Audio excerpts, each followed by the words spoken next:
Today we will discuss about indirect pulp capping. Vital pulp therapy, it is the treatment initiated on an exposed pulp to repair and maintain the pulp vitality. Indirect pulp capping is defined as procedure wherein the deepest layer of the remaining affected carious dentin is covered with a layer of biocompatible material in order to prevent pulpal exposure and further trauma to the pulp. इसमें हम ये करते हैं कि कैरियस लियन को remove करने के बाद जो डेंटिन का पोर्शन अफेक्टेड होता है उसको हम एक बायोकम्पैटिबल मटेरियल से की लेयर से कवर कर देते हैं ताकि पल्पल एक्सपोजर ना हो और पल्प ट्रॉमा से बच सके। मोस्टली जो मटेरियल हम यूज़ करते हैं इसके लिए वो कैल्शियम हाइड्रोक्साइड होता है।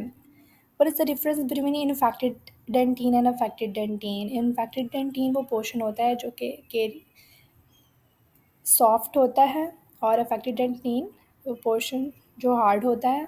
जब हम एक कैविटी प्रिपेयर करते हैं तो जितना भी इन्फेक्टेड पोर्शन होता है कैरियस लियन होता है उसको हम रिमूव करते हैं, उसमें इन्फेक्टेड डेंटिन भी आ जाती है। फिर उसके नीचे जो लेयर होती है डेंटिन की जो कि अफेक्टेड होती है लेकिन इसमें बैक्टीरिया वगैरह नहीं होते उसको हम अफेक्टेड डेंटिन कहते हैं।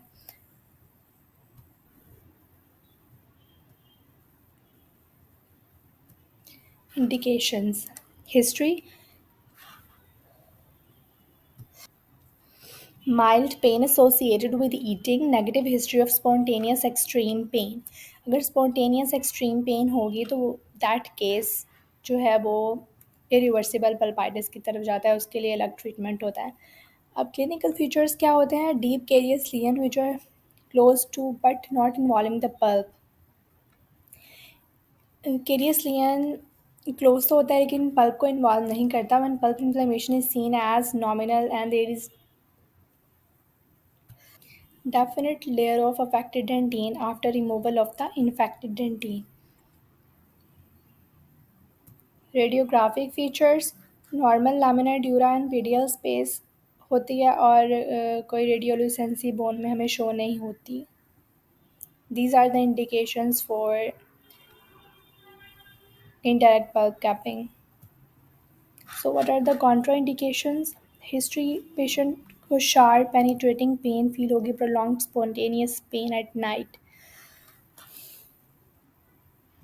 Clinical features mobility discoloration, negative reaction of EPT, radiographic features में पल्पल एक्सपोयर नज़र आता है, ब्रेक इन लामिना ड्यूरा और रेडियोल्यूसेंसी पेरियापिकली नज़र आती है। जो पीडियल स्पेस होती है वो वाइडेंड होती है। These are the contraindication जहाँ पे हम इंडायरेक्ट पल्प कैपिंग नहीं करते।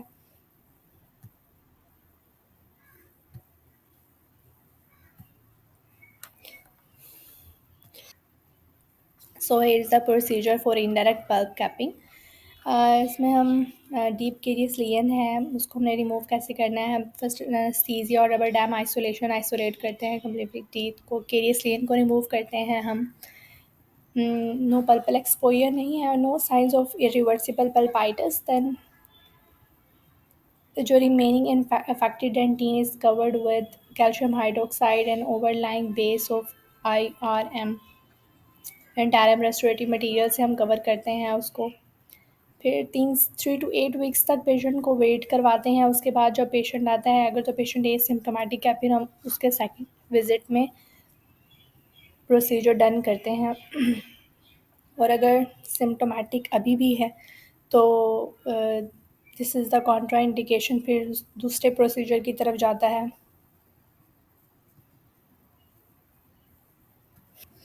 सेकेंड अपॉइंटमेंट में हम उसी तरह एनेस्थीसिया रबर डैम आइसोलेशन करते हैं। टेम्परेरी फिलिंग मटेरियल जो हमने ऐड किया था उसको हम रिमूव करते हैं।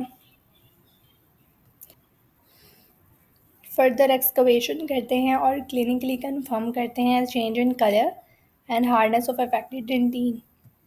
फिर हम कैल्शियम हाइड्रोक्साइड प्लेस करते हैं और उसके ऊपर JIC की बेस ऐड करते हैं और फिर उसको फर्दर हम फिलिंग मटेरियल से फिल अप कर देते हैं, कंपोजिट या अमलगम जो यूज़ हम कर सकते हैं। दो फैक्टर्स होते हैं जो इनडायरेक्ट पल्प कैपिंग की सक्सेस को डिटरमिन करते हैं। दीज आर रिमेनिंग डेंटेन थिकनेस और सेकेंडली जो मटेरियल हम यूज़ कर रहे हैं कैपिंग के लिए। अगर तो रिमेनिंग डेंटेन थिकनेस 0.5 mm से 2 mm तक होती है तो प्रोग्नोसिस इज़ गुड। इसी तरह मटेरियल जो हम मोस्टली कैल्शियम हाइड्रोक्साइड यूज़ करते हैं, calcium hydroxide material of choice होता है। So these factors determine the success of indirect pulp capping.